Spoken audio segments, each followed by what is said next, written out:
जय हिंद मित्रों, मैं कुमार मन्नू एक बार फिर से आप सभी का स्वागत करता हूं। इनफैक्ट आज जोरदार स्वागत करता हूं क्योंकि आज का हमारा टॉपिक कुछ ऐसा है। तो क्या है आज हमारा टॉपिक? टॉपिक है, ऊपर हमने लिखा है, जो पिछले लेक्चर का टॉपिक था वही है, बट आज नजरिया है। हमने पिछले लेक्चर में आपसे बोला था कि इस टॉपिक को थोड़ा सा और दूसरे तरीके से हम लोग पढ़ेंगे थर्मोडायनेमिक वैल्यू के साथ। मैं एक चीज आपको बोल दूं, जो मेरी पिछली रिकॉर्डिंग थी, जस्ट पिछली लेक्चर, मैंने गलती से उसमें यहां लेक्चर 4 लिख दिया था। वो थर्ड लेक्चर था पोलराइजेशन का, ये फोर्थ लेक्चर है पोलराइजेशन आयोनिक बॉन्ड का। ठीक है, तो चलिए हम लोग आज अपनी जंग को शुरू करें। एरिया है polarisation stability of ionic compound. तो मैं एक बार पिछले लेक्चर के उस पॉइंट पर पहुंच जाऊं पहले, जहां पे कॉन्फ्लिक्शन जहां से शुरू होगी, जहां से लड़ाई शुरू होगी, खतरनाक वाली। ठीक है, और मैं थर्मोडायनेमिक्स के साथ चीजों को सिखाने की, डेटा के साथ चीजों को सिखाने की कोशिश करता हूं। आज के टॉपिक में आप बहुत सारे उन पहलू को जानेंगे जिसमें अक्सर बड़े बड़े शिक्षक, बड़े बड़े हमारे दोस्त मित्र गलत फहमी के शिकार होते हैं और वो डेटा को देखने के बजाय दूसरे के नोट्स को देखते हैं। और हमारे यहां छापो प्रतियोगिता जो है ना हमारे देश में, ये बहुत ज्यादा चलती है। हम लोग किसी चीज की कॉपी ज्यादा करते हैं रेदर देन कि हम उसको सोचें, ऐसा होता है। और टीचिंग में तो कुछ ज्यादा ही ये चीजें होती हैं। एक बार जो मिसकॉन्सेप्शन निकल चला वो सदियों तक टीचिंग में चलते रहता, लोग उसको पढ़ाते रहते हैं। नोट्स पर नोट्स, नोट्स पर नोट्स, सभी को आदत है बुक्स ना पढ़ो और नोट्स ज्यादा पढ़ो। तो अगर एक किसी बंदे ने गलत पढ़ा लिया, कहीं गलत हुआ, तो उनको देख के अब वो बड़े टीचर हैं, ऐसा परसेप्शन हमारे दिमाग में होता है कि वो बड़े टीचर हैं। तो उनको देख के उनके फॉलोअर्स ढेर सारे उनकी चीजों को कॉपी करना शुरू करते हैं, बजाय इसके कि कुछ चीजें नोट्स में देखी जाए। कभी कोई भी व्यक्ति हमेशा सही नहीं हो सकता। ना नरेंद्र मोदी हमेशा सही है, ना मनमोहन सिंह हमेशा सही थे। आप मेरी बात समझ पा रहे होंगे। तो ये चीज आप जाने, बुक सबसे अच्छा मित्र आपका हो सकता है। किताबों का सहारा ले, डेटा से चीजों को इवैल्यूएट करें, उससे कंपेयर करें।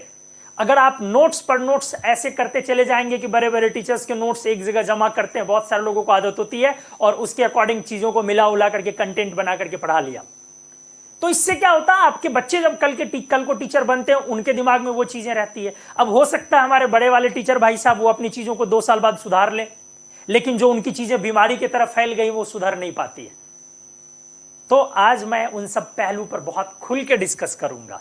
इसीलिए मैंने बोला, आपको एक दिन बोला था मैंने, एक इंजीनियर की गलती खंडहर तक जाके सीमित हो जाती है, डॉक्टर की गलती कब्र तक जाके सीमित हो सकती है। एक शिक्षक ऐसे होते हैं जिनकी गलती कभी सीमित नहीं होती है, खत्म नहीं होती है। ये पीढ़ी दर पीढ़ी ये गलतियां बढ़ते चली जाती है। इसलिए शिक्षकों को गलत करने का अधिकार ज्यादा नहीं है, फिर भी होती है चीजें। देखो, बाय मिस्टेक कुछ हो जाना इज डिफरेंट थिंग, वो होता है, कभी कभी हम लोग भी हो जाते हैं, हर लोग हो सकते हैं, कोई एक बड़ी बात नहीं है। लेकिन किसी चीज को कॉपी करके आप पढ़ाते चले जाओ और बिना छानबीन के, ये बहुत गलत बात है। तो इस पूरे टॉपिक में ही, सिर्फ आज का ही लेक्चर नहीं, इस पूरे टॉपिक में ही ऐसे बहुत सारे एरियाज हैं जहां पे लोग देखते नहीं है, थर्मोडायनेमिक वैल्यूज को कभी कंपेयर नहीं करते और स्टेबिलिटी निकाल दिया। तो चलो मैं एक बार 5 मिनट के लिए पहले पिछले लेक्चर से इस लेक्चर को रिलेट कर दूं, ताकि अगर आपने अचानक वीडियो अभी ओपन किया है तो आपको परेशानी ना हो। आ जाओ। मैंने पिछले लेक्चर में आपको बताया था कि यदि कोई आयोनिक कंपाउंड की थर्मल स्टेबिलिटी देखनी है, आयोनिक कंपाउंड्स है, इसकी अगर आपकी थर्मल स्टेबिलिटी देखनी है, मतलब कौन सा आयोनिक कंपाउंड 2 में से ज्यादा स्टेबल है, ठीक है, तो हमने बोला आपको लोग कि सामान्य तौर पर स्टूडेंट इसको क्या करते हैं, तो thermal stability directly proportional lattice energy से बोलते हैं। लेकिन पोलराइजेशन इंट्रोड्यूस होने के बाद thermal stability inversely proportional polarisation होता है। हमने आपको आगाह किया पिछले लेक्चर में कि यूजुअली जो कॉन्सेप्ट मार्केट में चलता है, जो लोग इस्तेमाल करते हैं, वो ये है, जो हमने भी किया, ऐसा नहीं कि मैंने नहीं किया, मैंने भी किया है वो चीज, आज डिफरेंशिएट करूंगा चीजों को कि यदि आयोनिक कंपाउंड बाइनरी है सिस्टम, मतलब दो पॉइंट चार्ज आपस में इंटरेक्टेड है कुलंबिकली, मेरी बात को अच्छे से समझेंगे, तो लैटिस वहां एक डोमिनेटिंग फैक्टर होता है। यूजुअली देखा जाता है कि लैटिस से ही चीजें डिसाइड हो जाती है, ठीक है। लेकिन अगर उस कंपाउंड कटायन और अनायन में ढेर सारे एटम्स हैं, तो जब कटायन पोलराइजेशन ऑपरेट करता है तो किसी पर्टिकुलर पार्ट को वो ज्यादा पोलराइज करके उसको कह सकते हैं कि वहां से उसका क्लीवेज, एक पर्टिकुलर पार्ट का क्लीवेज होता है और वहां से अलग चीजें बनती है, मतलब मॉलिक्यूल्स आते हैं। तो हमने बोला था यूजुअली ये तब लगता है, यूजुअली ये ड्राइविंग फोर्स है आपका, या ड्राइविंग फैक्टर लिख लो, व्हेन decomposed products are क्या, एलिमेंटल। अच्छे से देखेंगे। और हमने बोला ये आप कब लगाएंगे सामान्य तौर पर, यूजुअली ये ड्राइविंग फोर्स कब है या ड्राइविंग फैक्टर कब है, व्हेन decomposed products are, अच्छे से देखेंगे, प्रोडक्ट्स आर मॉलिक्यूलर। जैसे एक एग्जांपल मैं कर दूं, अगर आपको एल्कली मेटल के कार्बोनेट हाइड्राइड की थर्मल स्टेबिलिटी डील करनी हो, तो जब आप इनको, जैसे LiH से लेके CSH, तो जब आप इनको हिट करेंगे तो ये एल्कली मेटल, M लिखा हमने, ये M है दोस्त, और प्लस हाइड्रोजन आया, एलिमेंटल प्रोडक्ट। लेकिन वही मान लो अगर आपने एल्कलाइन अर्थ मेटल का कार्बोनेट ले रखा है और इनकी स्टेबिलिटी आपको कंपेयर करनी है BeCO3 से लेकर के BaCO3, तो इनको आप हिट करोगे तो मेटल का ऑक्साइड प्लस CO2 आएगा, मॉलिक्यूलर प्रोडक्ट्स आएंगे और यहां एलिमेंटल प्रोडक्ट्स आएगा। इसीलिए आपको जब स्टेबिलिटी लेनी है LiH, NaH, KH, RBH और CSH की, तो आपने यहां पे लगाया फैक्टर, सर ऊपर जाने पर कटायन का साइज डिक्रीज करने की वजह से आपकी लैटिस एनर्जी बढ़ गई और इसीलिए सर थर्मल स्टेबिलिटी या थर्मोडायनामिक स्टेबिलिटी सर इंक्रीज कर गई। अच्छे से देखेंगे और बिल्कुल कहीं नहीं जाना, वीडियो पर बने रहे। मैं प्रॉमिस करता हूं यह सेशन बहुत बड़ा सेशन होने वाला है, बहुत इफेक्टिव। और अगर आप यहां पर आपने कार्बोनेट लिया BeCO3, MgCO3, CaCO3, SrCO3, BaCO3, तो अब पोलराइजेशन लगाएं, तो हमने बोला ऊपर जाने पर कटायन का साइज घटने के कारण पोलराइजिंग पावर बढ़ गया, तो पोलराइजेशन बढ़ गया, इसीलिए थर्मल स्टेबिलिटी नीचे की तरफ आ जाएगी। मतलब अगर आपने तोड़ना है तो beryllium carbonate relatively low temperature पे टूटेगा और BeO प्लस CO2 देगा, स्टेबिलिटी ज्यादा का मतलब, और BaCO3 रिलेटिवली हाई टेम्परेचर पर टूटेगा, बाकी फैक्टर्स कांस्टेंट होने चाहिए, और ये BaO प्लस CO2 देगा। स्टेबिलिटी का यही मतलब हुआ कि नीचे वाला ज्यादा टेम्परेचर पर टूटेगा। अब आइए, अगर आप चीजों को थर्मोडायनेमिकली समझने की कोशिश करें, अच्छे से देखें, मैंने बोला कि अगर आप चीजों को थर्मोडायनेमिकली समझने की कोशिश करें, ठीक है, हमने बोला कि थर्मोडायनेमिकली, क्योंकि पोलराइजेशन तो थर्मोडायनामिक्स नहीं है, पोलराइजेशन तो थियोरेटिकल पार्ट है, थियरी है, ये ऑपरेट होता है प्रैक्टिकली, लेकिन इसका इफेक्ट थर्मोडायनामिक्स पर पड़ता है। हमने आपको पिछले लेक्चर में यह समझाने की कोशिश की कि इसका असर थर्मोडायनामिक्स पे पड़ता है। जब पोलराइजेशन ऑपरेट होता है तो जितना ज्यादा पोलराइजेशन ऑपरेट होगा उतना कोवेलेंट कैरेक्टर बढ़ेगा, आयोनिक बॉन्ड का कैरेक्टर घटेगा, या यूं कह लो कि लैटिस एनर्जी अपने आप कम होने लगेगी। हमने पिछले लेक्चर में क्लियर किया। अगर पोलराइजेशन बढ़ा तो पोलराइजेशन बढ़ते बढ़ते उस बॉन्ड में कोवेलेंट बॉन्ड का कैरेक्टर डेवलप होने लगेगा, तो लैटिस एनर्जी डाउन होने लगेगी, ठीक है, एक लिमिट के बाद। तो थर्मोडायनामिकली अगर मैं बात करूं, ध्यान से सुनेंगे, तो स्टेबिलिटी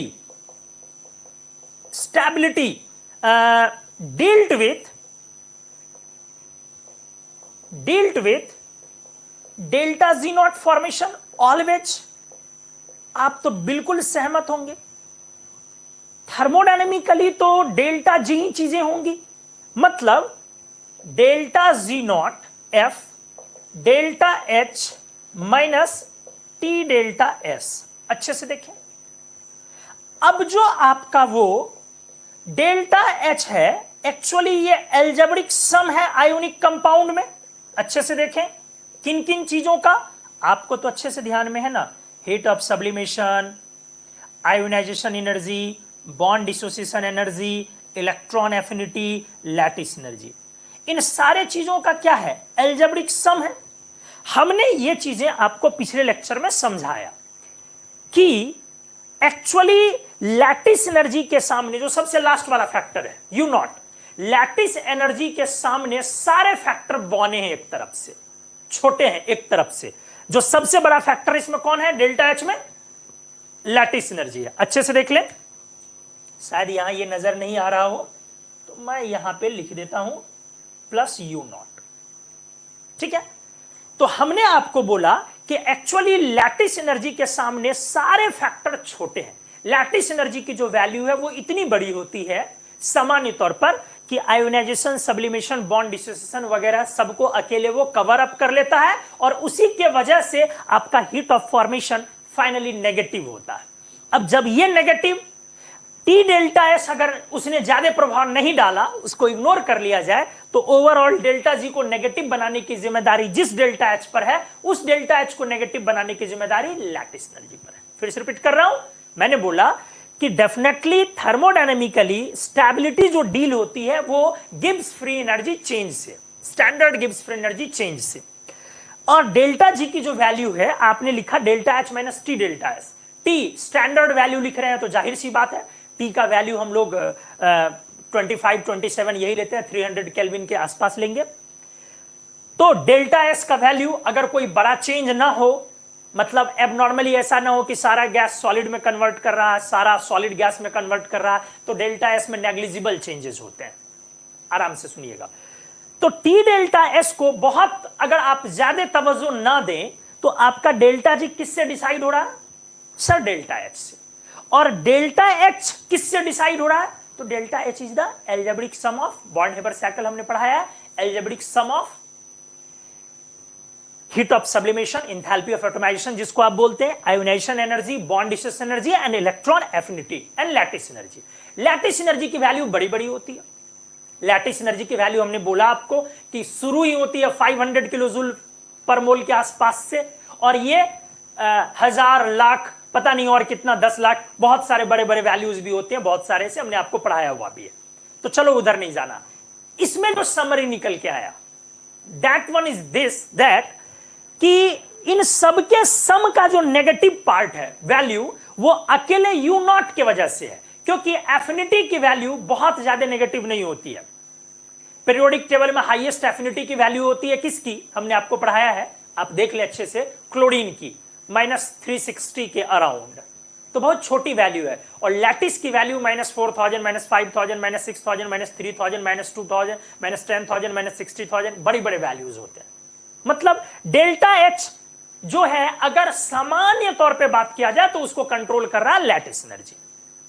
ठीक है, इसीलिए हमने इसमें थर्मोडायनामिक्स में जब हमने मैथमेटिकल बात किया तो thermal stability directly proportional lattice लिख दिया, लेकिन एक्चुअल चीज यहां पर क्या है, कि thermal stability directly proportional heat of formation के होना चाहिए नेगेटिव में, और एक्चुअली हीट ऑफ फॉर्मेशन भी नहीं, डेल्टा जी होना चाहिए नेगेटिव में। एक्चुअल तो ये दोनों है, लेकिन हमने इसको क्यों नहीं इस्तेमाल किया, क्योंकि टी और डेल्टा एस बिल्ली के गले में घंटी बांधने वाली बात है। टी और डेल्टा एस कॉम्प्लिकेटेड चीज है, तो हम लोग स्टैंडर्ड की बात कर रहे हैं, तो टी तो कॉम्प्लिकेटेड नहीं है, बट डेल्टा एस कॉम्प्लिकेटेड चीज है। तो इसको अगर, इसलिए मैंने डेल्टा एस की वजह से इसको इग्नोर कर लिया। अब आ जाइए डेल्टा एच पर, हीट ऑफ फॉर्मेशन पे, जो आपका इंथैल्पी ऑफ फॉर्मेशन है। तो इंथैल्पी ऑफ फॉर्मेशन की जब बात करें तो अब चूंकि वो कंट्रोल लैटिस से हुआ इसलिए हमने ये लिख दिया, और ये थियोरेटिकल पार्ट है कि पोलराइजेशन भी लगा भैया। पोलराइजेशन जितना ज्यादा लगेगा उतना किसी पार्ट को ब्रेक करके निकालना, मॉलिक्यूलर डिकम्पोजिशन उतना इजी हो जाएगा आयोनिक कंपाउंड में। क्लियर है? अब आ जाइए चीजों को आगे समझते हैं। हमने ये लिख दिया कि ये कहां से आया और ये चीजें क्लियर हुई। अब पॉइंट आइए, कुछ एग्जांपल्स लेकर के मैं क्यों ना थर्मोडायनेमिकली चीजों को समझने करूं, क्योंकि प्रैक्टिस तो किए जा रहे हैं हम लोग, प्रैक्टिस तो किए जा रहे थे। पिछले लेक्चर में हमने बहुत सारे एग्जांपल्स लिए हैं, Li2O, Na2O, K2O, Rb2, CH2O, तो भैया टूट करके वो एलिमेंटल प्रोडक्ट देगा, इसीलिए थर्मल स्टेबिलिटी ऊपर। हमने लिया लिथियम कार्बोनेट से सीजियम कार्बोनेट नीचे, LiH से CSH ऊपर, बेरिलियम सल्फेट से बैरियम सल्फेट, जो मॉलिक्यूलर डिकम्पोजिशन प्रोडक्ट होगा जिसका, वो नीचे पोलराइजेशन लगा के हमने ये काम किया। अब चीजों को अलग लेवल पर सोचने की जरूरत है। एक ये मसला है कि मैं थर्मोडायनामिक्स से कुछ वैल्यूज इनके निकाल के रखूं, और जरा ध्यान दे, लैटिस फालतू चीज होगी। समझ रहे मेरी बात को? एक्चुअली लैटिस सीन में क्यों आया? वो बाहुबली है, समझ रहे ना? वो उस माहिस्मती साम्राज्य का बाहुबली है। लेकिन आप समझ रहे हैं, अकेले बाहुबली से वापस उस माहिस्मती को हासिल नहीं किया जा सकता था। कटप्पा कहा गया मेरे दोस्त, कटप्पा का होना बहुत जरूरी था। तो वो लैटिस जो है ना, वो बाहुबली है, वो सारे फैक्टर पर भारी है।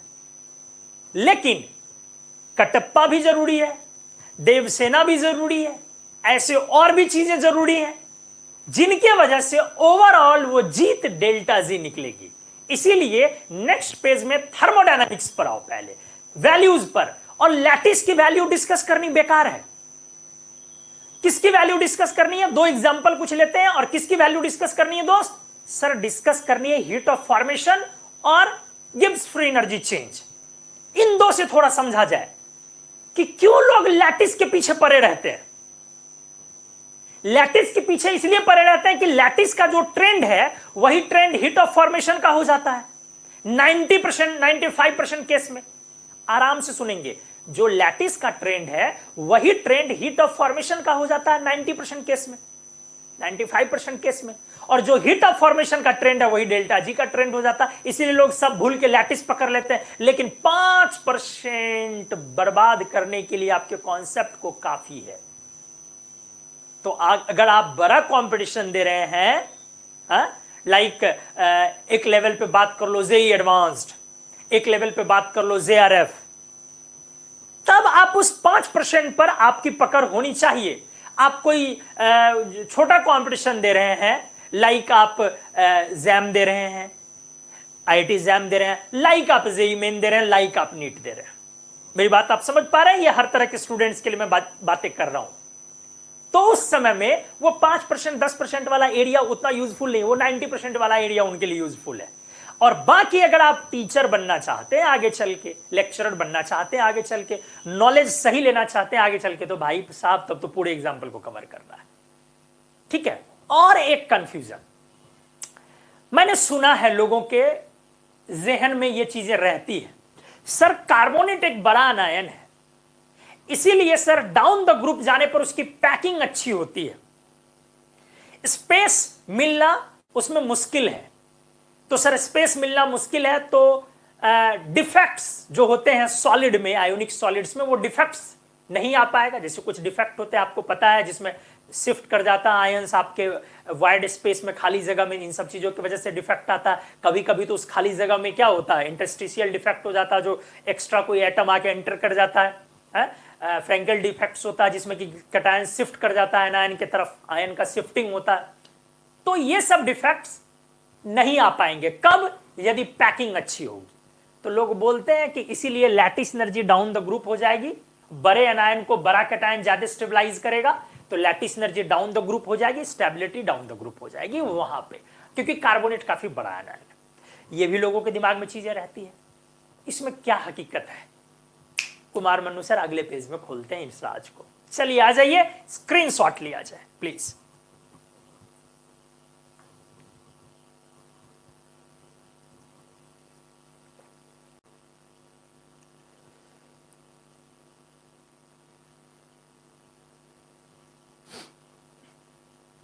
अब तो लग रहा है सर मानो हम इनऑर्गेनिक नहीं मैजिक ही सीख रहे हैं। Very interesting.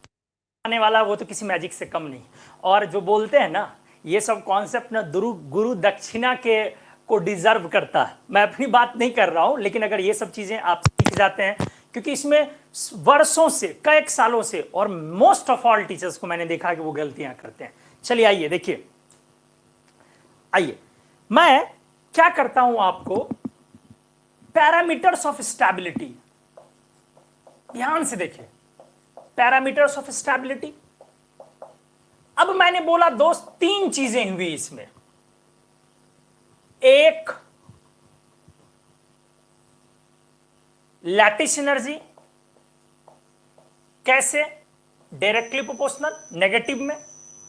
दूसरा इस तरह से लिखते हैं इसको कि थोड़ा स्पेस के हिसाब से चीजें अच्छे से हो।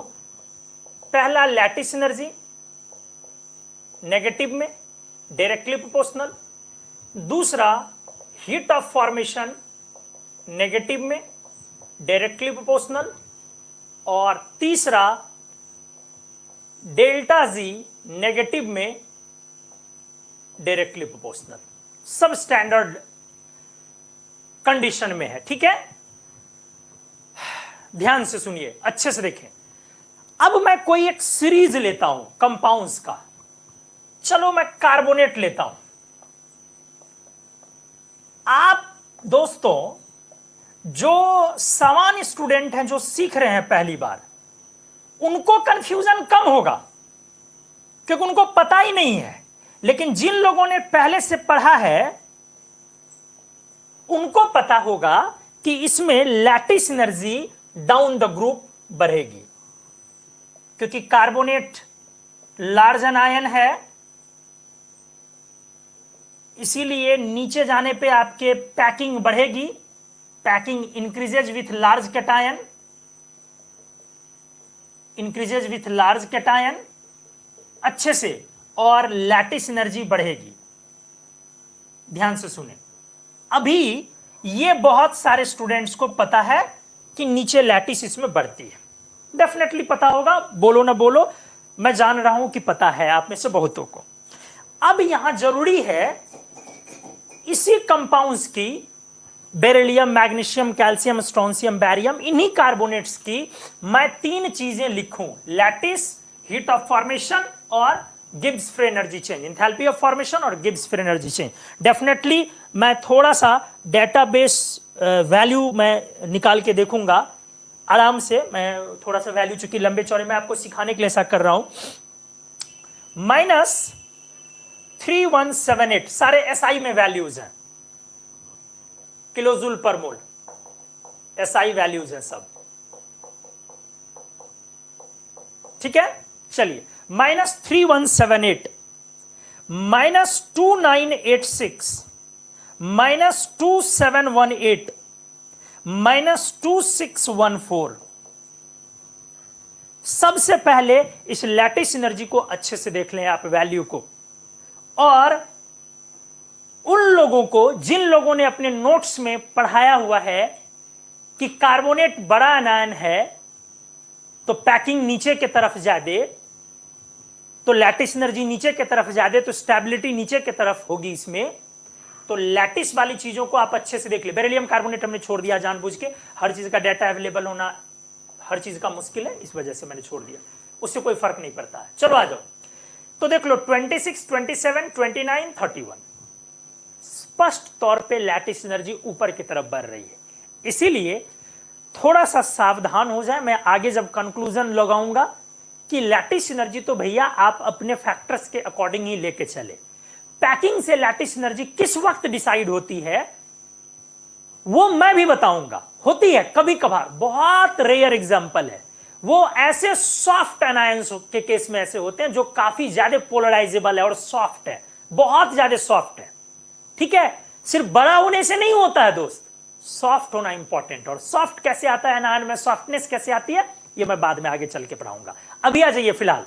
तो आपका पहले वो वाला कॉन्सेप्ट गलत हो गया। अगर आप में से कोई किसी को ये पता है कि बड़ा एनायन है तो पैकिंग ज्यादा, कई बार आप लोगों ने मेरे से सवाल भी पूछा है इस बात को लेके कि सर बड़े एनायन में कार्बोनेट, सल्फेट वगैरह का बताएं सर क्या होता है। कई बार आप लोगों ने पूछा, मेरे को याद है अच्छे से, मैंने जवाब भी दिया था, थर्मल स्टेबिलिटी आयोनिक कंपाउंड के आने दें, दूध का दूध पानी का पानी, तो पहले क्लियर हो गया। ठीक है, तो अब लैटिस एनर्जी ऊपर की तरफ जा रही है, सब नेगेटिव में।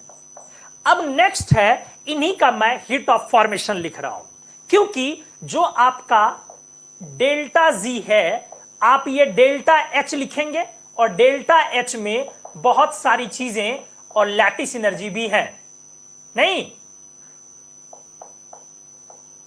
और माइनस टी डेल्टा एस। हमने इस फैक्टर को इग्नोर किया, क्यों किया? हमने क्या लिखा? जनरली हमने इग्नोर किया है। जरा अच्छे से देखें दोस्त, with T equals to 300 kelvin, नहीं 25 T इक्वल्स टू 300 कैल्विन के से लेकर के हमने चलो जनरली इग्नोर किया। अब मैंने इग्नोर किया उस चीज को मैं दिखा देता हूं आपको वैल्यू से। आ जाइए, मैं अब हीट ऑफ फॉर्मेशन पहले लिखता हूं, जो ये वाला वैल्यू है सबका सम। ठीक है, आ जाइए, माइनस सबका नहीं, किसी किसी का लिखता हूं, समझना इंपॉर्टेंट है। 1095 माइनस 1207 और माइनस 1216। अब अच्छे से देखें आप चीजों को, आपकी जो ये वैल्यू है, हमने इस वाले का वैल्यू छोड़ दिया है और इसका भी, हर किसी का लेना जरूरी नहीं है, ट्रेंड आप सीख जाएं और कॉन्सेप्ट सीखें। आपको क्लियर दिख रहा है, नीचे थोड़ा क्लोज हुआ है, बट हीट ऑफ फॉर्मेशन नीचे बढ़ रहा है। अब आ जाए इनके डेल्टा जी के वैल्यू पर, एक बार फिर मैं डेल्टा जी की वैल्यू दिखा रहा हूं, अच्छे से देख लें। माइनस 1012 माइनस 1127 और माइनस 1137। अब इस वैल्यू को देखें, 10111, डेल्टा जी भी आपका नीचे इंक्रीज कर रहा है, सब नेगेटिव में, सब नेगेटिव में, लैटिस भी नेगेटिव में। अब इस थर्मोडायनामिक्स को समझे, दो तीन चीज समझना। एक चीज पहले ये दोस्त समझने की कोशिश करें, आपके heat of enthalpy of formation और डेल्टा जी में कितना का डिफरेंस है? 1095 1012, बहुत का डिफरेंस नहीं है। इसका मतलब टी डेल्टा एस की वैल्यू काफी छोटी रही। क्लियर, समझ में आया? टी डेल्टा एस की वैल्यू काफी छोटी रही।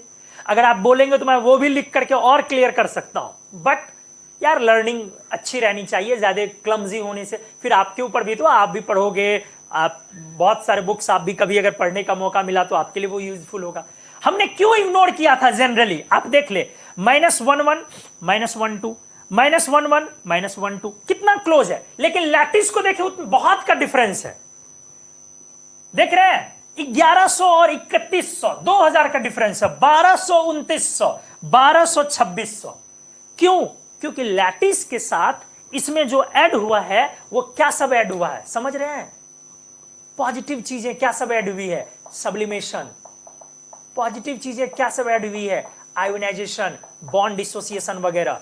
क्लियर, समझ रहे हैं? तो ये सब मिल करके इसके नेगेटिव को इसीलिए इन लोगों ने घटाया है, इसीलिए काफी ज्यादा का डिफरेंस है। क्लियर हुआ होगा? इसके नेगेटिव को इन लोगों ने मिलकर के डैमेज किया है, इन लोगों ने मिलकर के, इसीलिए इसका नेगेटिव काफी बड़ा था और ये छोटा आया। लेकिन बार बार मैं बोल रहा हूं, लैटिस अकेला स्टेबिलिटी डिसाइड नहीं कर सकता है। लैटिस अकेला स्टेबिलिटी डिसाइड नहीं कर सकता है। थर्मोडायनामिक्स डेल्टा जी है। हां, मैंने बोला कि डेल्टा जी और डेल्टा एचएफ में चलो डेल्टा एचएफ से ही डील कर लो।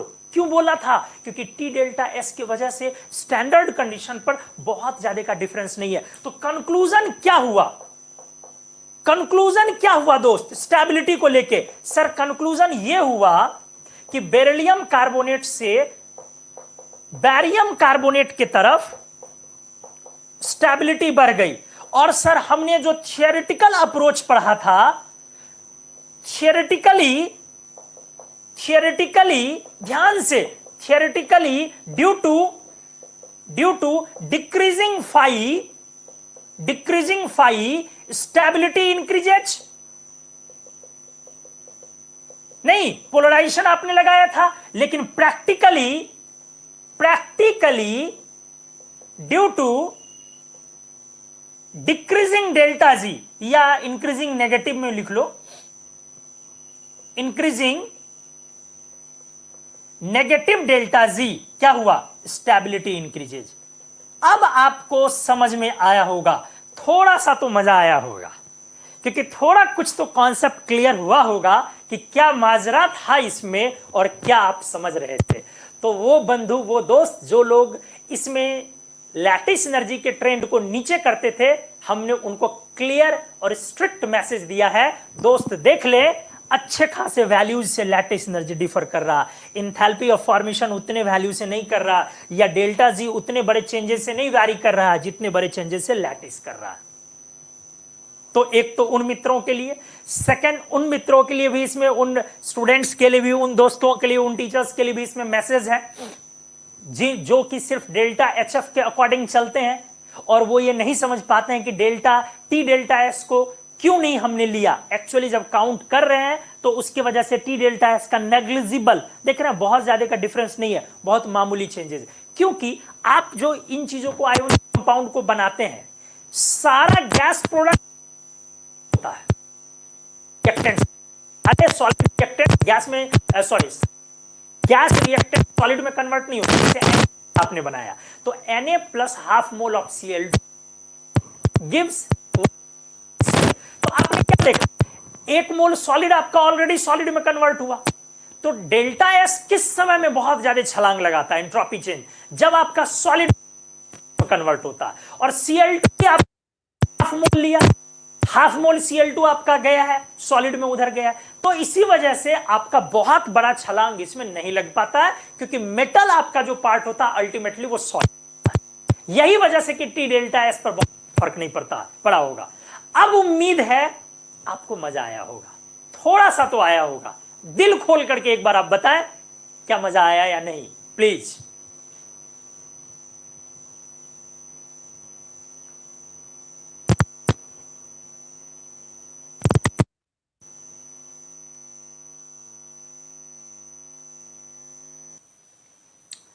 जी, तो मैंने आप लोगों से बोला कि एक बार ये बताएं कि क्या समझ में आया या नहीं, और चीज़ें कैसी रहीं। जो पिछला पेज का हमने कॉन्सेप्ट है, एक बार मैं ज़रा देखूं कि किन लोगों ने क्या लिखा है।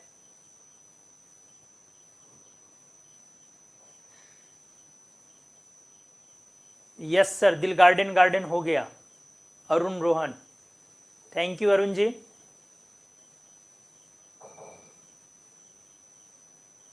लेबोनी लिखा है, सर आप पढ़ाएं और मज़ा ना आए तभी हो सकता है जब सूरज निकले बट रोशनी ना आए। अरे रे रे, थैंक यू, लेकिन ऐसा भी नहीं है। बहुत बढ़िया sir, clear it's magic, thank you Rohan. Yes sir, ज़बरदस्त समझाए हो, थैंक यू, अच्छा रहा सर बहुत। यस सर, चलिए, सभी लोगों ने बोला, वेरी गुड। आपका समझना ही मेरे लिए अप्रिसिएशन है।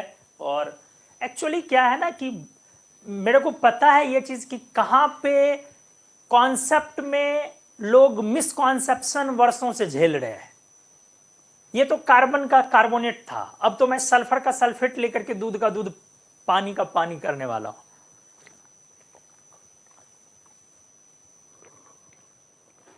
अजय, अब मैं इस पेज में सल्फेट ले रहा हूं, उसी का सल्फेट ले रहा हूं, 2A का ही, calcium sulphate, strontium sulphate, barium sulphate. एक बार फिर से, ज्यादा अगर कोई पढ़ लेते हैं तो वो यही पढ़ते हैं कि सल्फेट वेरी लार्ज अनायन, काफी बड़ा अनायन है, तो इस वजह से effective packing observed with large cation, और इस वजह से आपका लैटिस एनर्जी बढ़ गया। कार्बोनेट में भी ऐसा सामान्य तौर पर लोग पढ़ते हैं। ठीक है, अब आ जाइए, मैं वैल्यू लिखता हूं।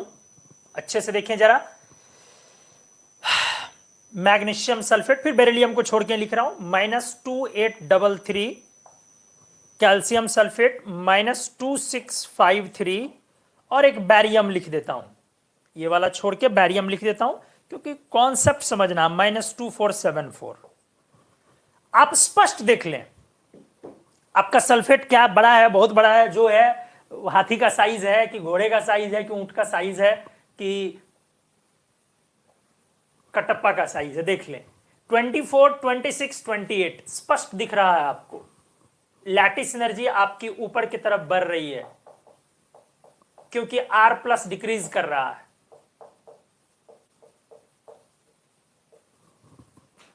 क्लियर हो गई चीजें। अब आ जाइए, my enthalpy of formation, definitely इससे काफी छोटा वैल्यू होगा वो, क्योंकि उसमें पॉजिटिव चीजें, आयोनाइजेशन, सब्लिमेशन वगैरह आ जाने की वजह से पॉजिटिव वैल्यू को खाएगा, वो किल करेगा। तो चलो आ जाओ, मैं ये दिखाता हूं। -1284 सारे SI वैल्यूज हैं, -1420 और -1473। जरा अच्छे से चीजों को देख लें, अच्छे से क्लियर हो ले। अगर आप इंथैल्पी ऑफ फॉर्मेशन पर जाएं तो आप देख रहे हैं इतनी दूर ये इर्रेगुलर वैल्यू है।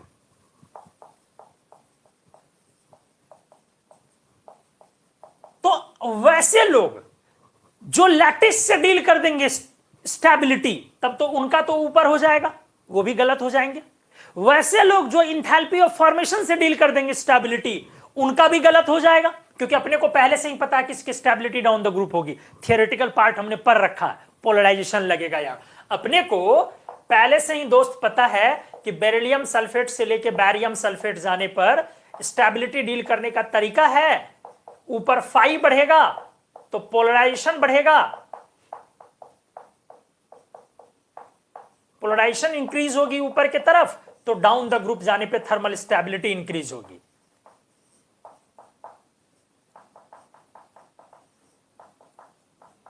ये लो टेम्परेचर पे टूट जाएगा, decomposes on low temperature relatively, और नीचे वाला जो है वो रिलेटिवली हाई टेम्परेचर पे टूटेगा। Decomposes on high temperature relatively. तो हमने थियोरेटिकल पार्ट पहले से पढ़ा हुआ, अपने को पहले से पता है ऑर्डर, लेकिन हमने आपको वैल्यू से दिखाया। ना तो आप इसको लैटिस से डील कर सकते थे और ना ही इंथैल्पी ऑफ फॉर्मेशन से। वैल्यू को देखे जरा, इर्रेगुलर है, बीच में वैल्यू को देखे जरा, हालांकि उतना भी नहीं है, इसके वजह से थोड़ा सा, और काफी क्लोज भी है। ठीक है, अब आ जाए इस पर, आ जाए, ध्यान दे। -1170 -1309, ये होता है -1345, और लास्ट में -1362। ठीक है, चलो इसको मैं हटा ही देता हूं, कंफ्यूजन तो नहीं होगा, कोई कंफ्यूजन नहीं है, सब क्लियर है वैल्यू से ही। लेकिन थोड़ा समझ में आया कि वैल्यू क्लोज है। अब यहां पे आकर के देखें, स्पष्ट डेल्टा जी किधर बढ़ रहा है, नीचे की तरफ। किधर, नीचे की तरफ। थोड़ा सा यहां पे हल्का सा है, इर्रेगुलर है, लेकिन कोई फर्क नहीं पड़ता। आ जाओ, तो फाइनली अपनी स्टेबिलिटी क्लियर हो गई, अब साफ क्लियर हो गई। तो थर्मोडायनामिक्स ने समझाया अपने को कि जब आप, हां, तो ये वाली चीजें जिसने भी बताई वो गलत हो गया। कार्बोनेट वाले में मैंने भी वो भी लिखा था, बट कार्बोनेट वाले में मैं क्रॉस करना भूल गया। तो जब आप नोट्स बनाएंगे तो कार्बोनेट वाले में वहां पे रेक्टिफाई कर लेंगे, उसको करेक्ट कर लेंगे। ठीक है, थोड़ा सा वो करेक्ट करना बेहद जरूरी है कार्बोनेट वाले को। तो दोस्त, कार्बोनेट और सल्फेट में डेफिनेटली सल्फेट का थर्मोकेमिकल रेडिया बड़ा होता है। नहीं, मतलब सल्फेट का साइज बड़ा होगा कार्बोनेट से, क्योंकि वहां कार्बन और यहां सल्फर है, तो सल्फेट का बड़ा एरिया।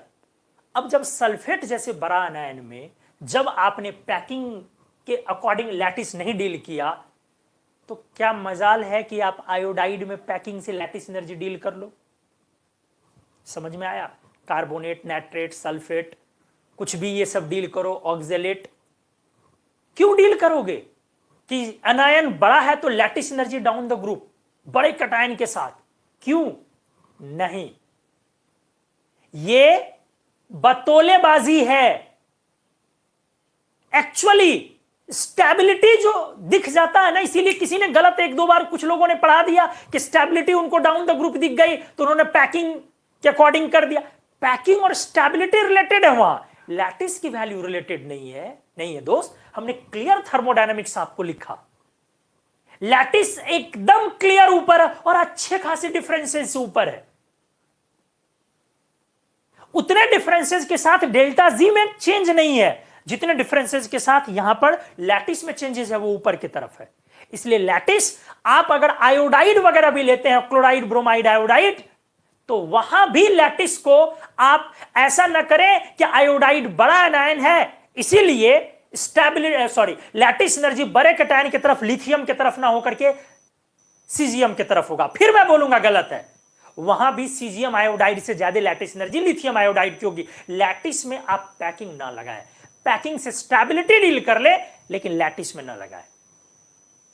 तो हमने थियोरेटिकल पार्ट से भी आपको समझाने की कोशिश किया, पिछले लेक्चर पे उस पर सैकड़ों एग्जांपल्स हुए, और आज के लेक्चर में मैं आपको थर्मोडायनामिक्स से चीजों को एक्सप्लेन कर रहा हूं। आगे ले चल रहा हूं आपको हैलाइड्स में, एल्कली मेटल के हैलाइड्स में, और वो और ज्यादा जानलेवा है। आप अच्छे अच्छे बड़े ऑथर की बुक पलटे, वो भी गलत लिखते हैं।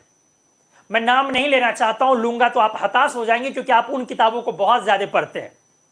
बिल्कुल उन बुक्स को जिनका मैं नाम ले लूं आप बहुत ज्यादा पढ़ते हैं, मैं नाम नहीं लूंगा, लेकिन वैसे वैसे ऑथर लोगों ने एल्कली मेटल के क्लोराइड, ब्रोमाइड, आयोडाइड और फ्लोराइड की स्टेबिलिटी का ट्रेंड गलत लिख रखा है, और लैटिस एनर्जी की भी ट्रेंड गलत लिख रखे उन लोगों ने। तो हमने लैटिस आपको क्लियर कर दिया कि लैटिस में ये पैकिंग वैकिंग आप जाकर के ना लगाएं। कुछ एग्जांपल्स हैं रेयर जहां बहुत सॉफ्ट और पोलराइजेबल एनायन का केस है, मैं उसको स्पेसिफिकली, काफी स्पेसिफिकली मैं उनको डील करूंगा। काफी सॉफ्ट एनायन चाहिए, वो एनायन क्या हो सकते हो उसके लिए मैं आपको बाद में डील करूंगा। लेकिन आमतौर पे आज के बाद दोस्त आप लैटिस के लिए कार्बोनेट, नाइट्रेट, सल्फेट, ये सब जो आपके एनायंस चलते रहते हैं, फ्लोराइड, हाइड्रोक्साइड, ऑक्साइड, नाइट्राइड, ये सब में आप नहीं नहीं और नहीं। क्या सर, पैकिंग से लैटिस पढ़ के। उम्मीद है समझ में आया होगा। एक बार बताएं मेरे को, और इस पेज का स्क्रीनशॉट ले प्लीज।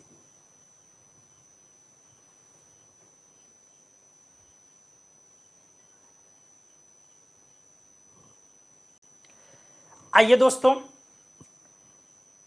एल्कली मेटल हैलाइड्स पर डिस्कशन कर रहा हूं, ठीक है।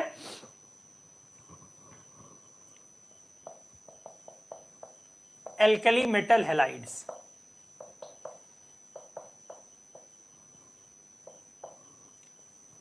एक तरफ लेता हूं मैं, ध्यान से देखें, ऐसे लिखता हूं LiF, LiCl, LiBr और LiI, NaF,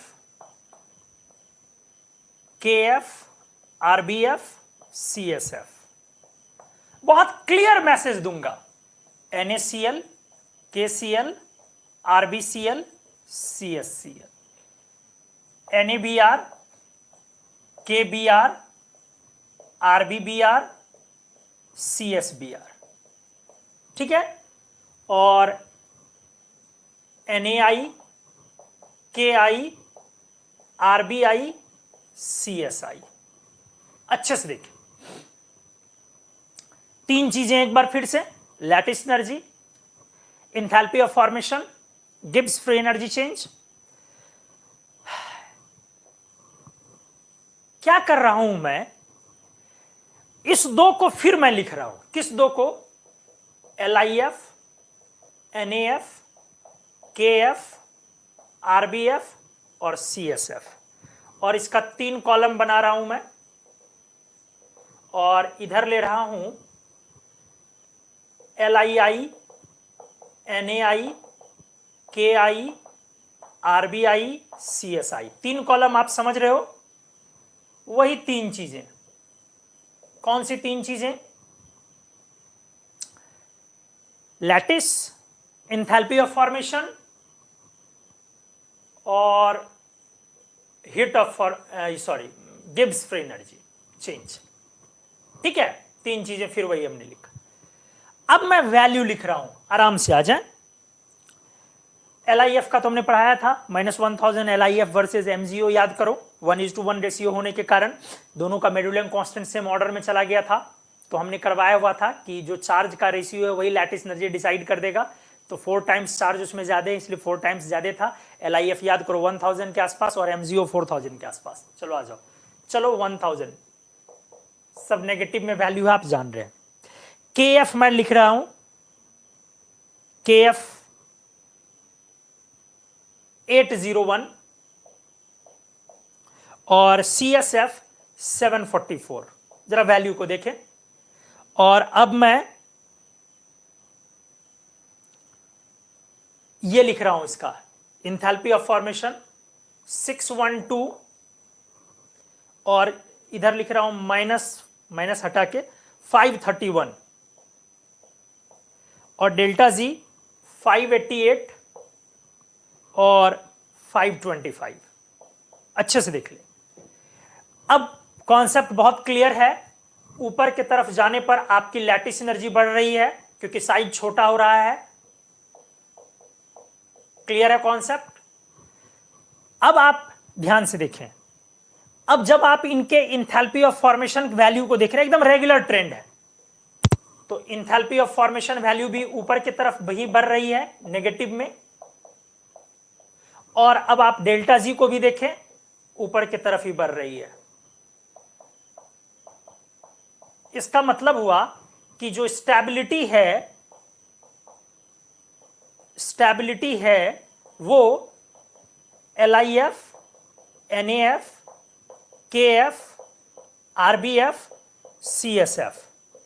अगर थियोरेटिकली आप बनाते, जो हमने पिछले लेक्चर में आपको सिखाया, तो आप बोलते डेफिनेटली सर ये डिकम्पोज होने के बाद एलिमेंटल प्रोडक्ट ही देगा, मॉलिक्यूलर नहीं देगा। इसीलिए सर ऊपर जाने पर ही लैटिस एनर्जी बढ़ेगी तो स्टेबिलिटी बढ़ेगी। हम लोग सर यही लिखते। अब मैं बोलूंगा और दोस्त आप इसमें क्या लिखते?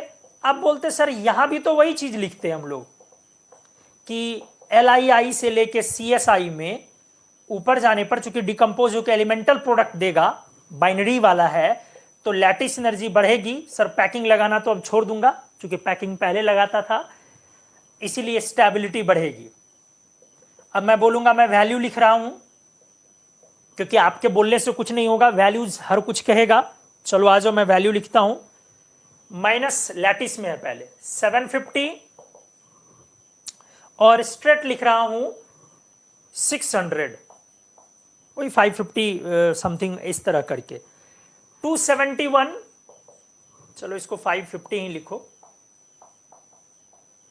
271, 337, 269 और 333। अच्छे से देख लें आप। अब ट्रेंड को जरा देखिए, लैटिस किधर है? काफी बड़ा आयन है, तो पैकिंग वाले भाई साहब सावधान, बड़ा आयन है, काफी बड़ा आयन है आयोडाइड, लेकिन बावजूद इसके लैटिस ऊपर की तरफ ही है। पैकिंग वाले भाई साहब आपका क्लियर हो गया कॉन्सेप्ट, लैटिस हमारा ऊपर की तरफ ही है। अब आ जाइए इंथैल्पी ऑफ फॉर्मेशन 271, 337। इस बार इंथैल्पी ऑफ फॉर्मेशन नीचे आ रहा है और आपने गौर से देखा है हर बार इंथैल्पी ऑफ फॉर्मेशन के वैल्यू के काफी करीब रहा है डेल्टा जी की वैल्यू, और ट्रेंड सेम रहा है। डेल्टा जी नेगेटिव में इंक्रीज कर रही है। यह तो क्लियर हो गया आपका। लैटिस के पैरेलल में नहीं रहा है ऑर्डर, किस चीज का? इंथैल्पी ऑफ फॉर्मेशन का। कभी पैरेलल रहा, कभी नहीं रहा, लेकिन इंथैल्पी ऑफ फॉर्मेशन और गिब्स फ्री एनर्जी चेंज का ऑर्डर लगभग सेम रहा। तो अब आप देखिए, मतलब इसमें स्टेबिलिटी किधर गई? नीचे की तरफ।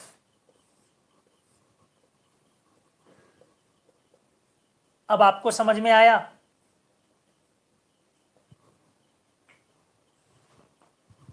स्टेबिलिटी किधर गई? नीचे की तरफ। तो पॉइंट जरा देखें आप अच्छे से। जब आपने फ्लोराइड का, जबकि वो भी आपके पिछले क्लास के अकॉर्डिंग टूट के वो भी एलिमेंटल प्रोडक्ट देगा, तो आपके पिछले क्लास के अकॉर्डिंग वो उसकी स्टेबिलिटी भी अप द ग्रुप होनी चाहिए। हमने क्लियर वर्ड्स में पढ़ा है, काफी क्लियर वर्ड्स में, अच्छे अच्छे बुक्स में, बहुत पॉपुलर ऑथर के बुक्स में, कि एल्कली मेटल के फ्लोराइड, क्लोराइड, ब्रोमाइड, आयोडाइड में स्टेबिलिटी का ऑर्डर ऊपर होता है। क्या बोला मैंने? एल्कली, समझ रहे हैं, लैटिस के डायरेक्टली प्रोपोर्शनल। एल्कली मेटल के फ्लोराइड, क्लोराइड, ब्रोमाइड, आयोडाइड में स्टेबिलिटी का ऑर्डर ऊपर होता है। हमने दिखाया फ्लोराइड में ऊपर है, आयोडाइड में नीचे है। बीच वाली बातें यहां लिखी हुई है, अगर बीच वाले को गौर से देखेंगे तो क्लोराइड में बहुत खराब मामला है, ब्रोमाइड में करीब करीब नीचे है। चूंकि आयन बड़ा है तो पैकिंग बड़ी है, ओवरऑल स्टेबलाइज होना लाजमी है उसको, और आयोडाइड में रेगुलर नीचे है। तो मैं बाकी की भी वैल्यू एक बार लिखता हूं, ठीक है, और क्लियर मैसेज यहां से फिर लास्ट में मैं छोड़ता हूं। तो इसका और इसका तो मैंने क्लियर लिख दिया, डेल्टा एच एफ और delta G increases up the group ना, इसलिए स्टेबिलिटी बढ़ेगी। इसका भी हमने क्लियर लिख दिया, डेल्टा एच एफ सब नेगेटिव में लिख रहा हूं, और डेल्टा जी इंक्रीज कर रही है, इसलिए स्टेबिलिटी बढ़ेगी। आप मेन ग्रुप एलिमेंट्स पढ़ रहे हैं, फिलहाल एस ब्लॉक पढ़ रहे हैं, और पिछला पेज जो आपने 2 पेज और पढ़ा, 3 पेज, वो भी आप एस ब्लॉक के एग्जांपल्स पढ़ रहे थे, एल्कली मेटल और एल्कलाइन अर्थ मेटल के सल्फेट्स वगैरह, ठीक है। चलिए अब मैं बाकी बीच वाले के वैल्यू को थोड़ा लिख करके आपको दिखा रहा हूं।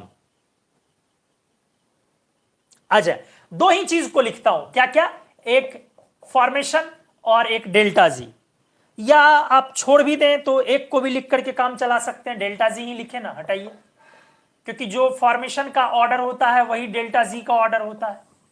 तो मैं सबका क्या लिख रहा हूं, कौन सा वैल्यू लिख दूं, डेल्टा जी वैल्यू ही लिख देता हूं, फॉर्मेशन की वैल्यू छोड़ दीजिए, क्योंकि इन दोनों के ट्रेंड में कोई डिफरेंस आपको नहीं, अंतर समझ में आया किन दोनों में, डेल्टा जी और फॉर्मेशन वाले में, ठीक है। तो चलो डेल्टा जी ही मैं लिख देता हूं।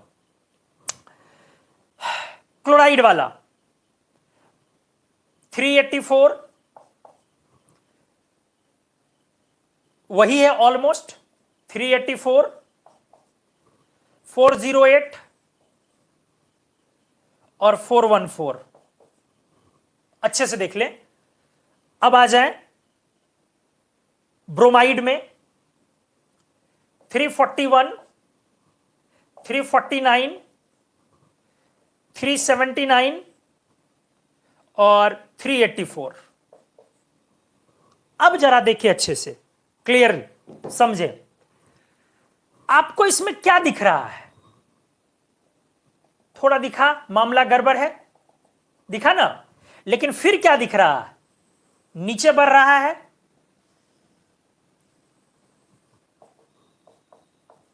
तो कुल मिला के चलो डॉट डॉट कर दिया, नीचे बढ़ गया जनरली, क्लियर है। अब इसमें आ जाए 41, 49, 79, 84, नीचे बढ़ गया, यहां पे थोड़ी गड़बड़ी हुई, ब्रोमाइड बड़ा हो गया, अब रेगुलर हो गया।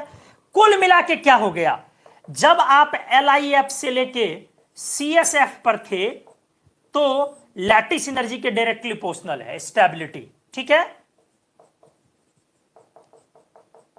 लेकिन उन सब लोगों को करारा जवाब है जो लोग बाकी में ऐसा करते हैं, Na+, K+, sorry, alkali metal का क्या लेना है, क्लोराइड, ब्रोमाइड और आयोडाइड, इन तीनों में ही किधर के तरफ, Li+ से CS+ के तरफ जो ऑर्डर है किधर है, अप या डाउन। सर क्लियर समझ में आ गया कि स्टेबिलिटी डाउन है। तो ये बहुत इंपॉर्टेंट बात आज हमने आपको सिखाई। उम्मीद है आप इस चीज को आज के बाद कभी नहीं भूलेंगे।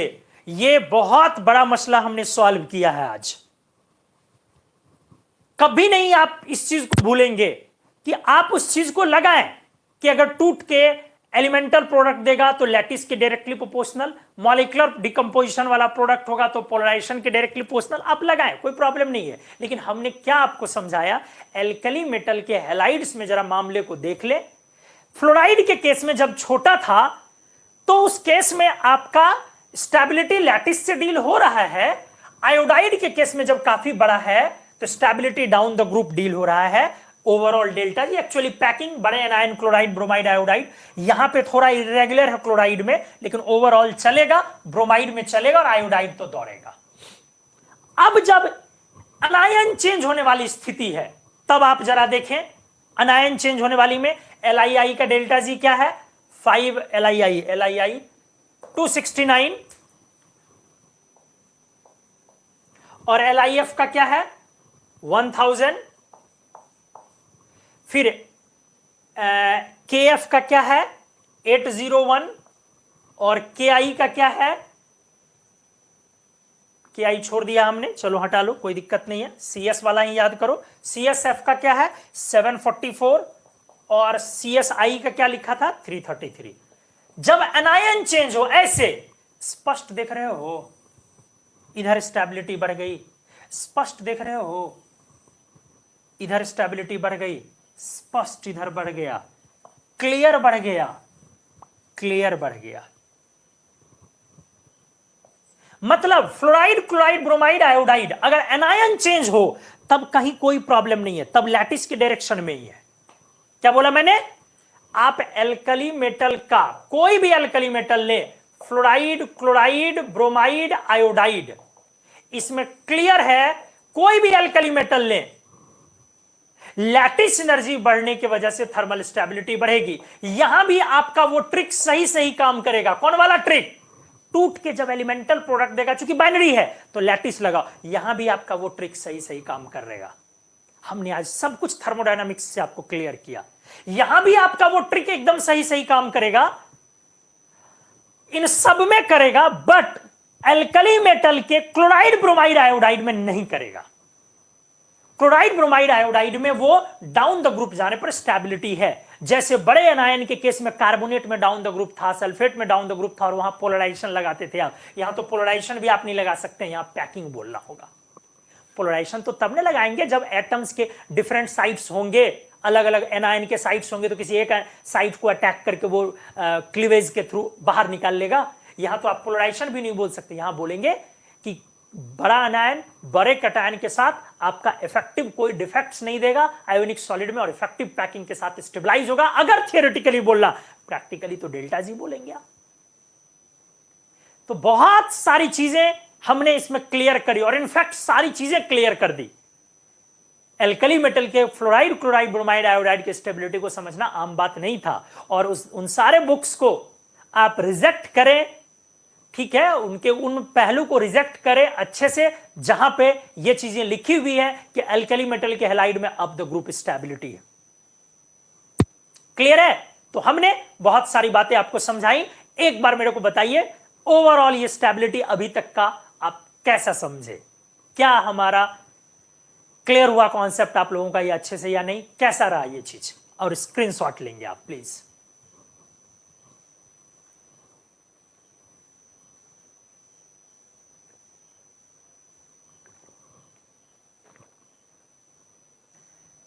एल्कली मेटल के हैलाइड को क्लियर करने के बाद अब हम लोग और स्टेबिलिटी में थोड़ा बहुत काम करें। तो इस तरीके से हम लोगों को समझ में आ गया कि अगर आप लिथियम के सल्फेट से लेकर के सीजियम के सल्फेट तक जाएं तो अब हम लोग कभी ऐसा नहीं कहेंगे कि लार्ज अनायन है, अब ऐसा कभी नहीं हम बोलेंगे लार्ज अनायन है, मोर पैकिंग,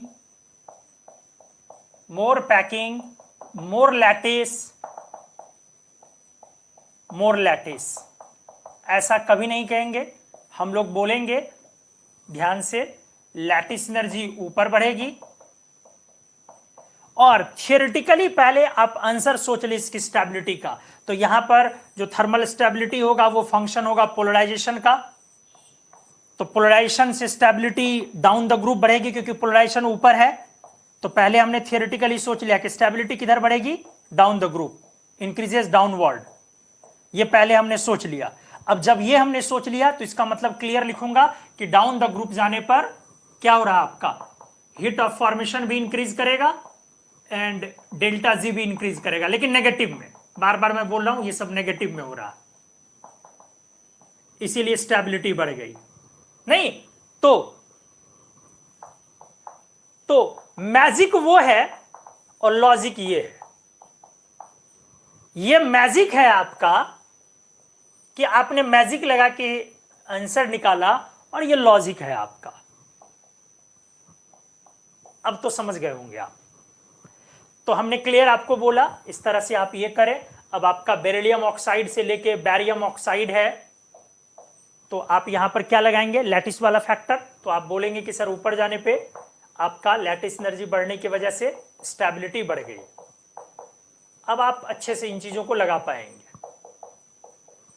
हां, फिर एक बार मैं बोलूंगा कि एल्कली मेटल या एल्कलाइन अर्थ मेटल के, हां ऑक्साइड भी लिख लो, Li2O से लेके CS2O ऑक्साइड, वहां भी यही चीजें होंगी। लेकिन इन दोनों के पेरोक्साइड, इन दोनों के सुपर ऑक्साइड और इन दोनों के ओजोनाइड, ये काफी कॉम्प्लिकेटेड ट्रेंड है। इनका कॉम्प्लिकेटेड ट्रेंड है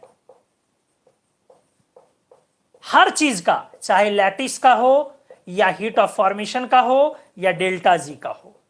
इसीलिए इनको स्पेसिफिकली, इनके लिए मैं कोई लेक्चर अलग से शेड्यूल करूंगा।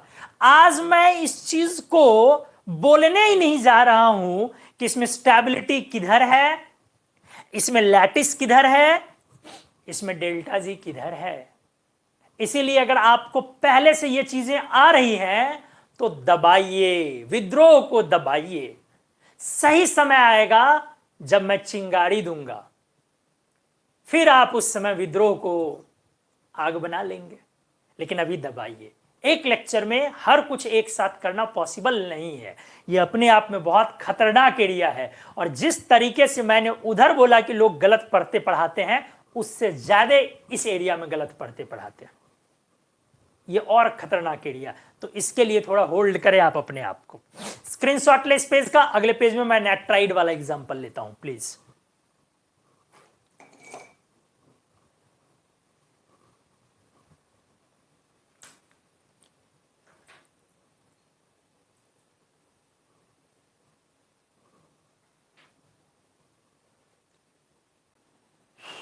आइए दोस्तों, तो अब हम लोग शुरू करने जा रहे हैं मेटल के nitride, alkali metal, alkaline earth metal, boron family वाले मेटल्स के नेट्राइड, मेटल नेट्राइड पे आ जाइए, बात करते हैं।